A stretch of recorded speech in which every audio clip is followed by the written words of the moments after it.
আজকের গল্পের নাম শ্মশানের ছায়া। এই গল্পটা এসেছে মাদারীপুরের সাব্বির নামের এক শ্রোতার কাছ থেকে।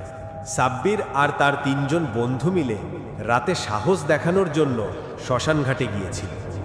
সময় তখন রাত 2:30। চারপাশে শুধু ঝিঝি পোকার ডাক, শুকনো পাতার শব্দ আর ভুতুরে নিস্তব্ধতা। তাদের একজন হাসতে হাসতে বলল, আরে ভাই, ভূত টুত কিছু নাই, সব মিথ্যে কাহিনী। কথা শেষ হতেই হঠাৎ পাশের বটগাছ থেকে একটা ঝটকা হাওয়া এসে গেল।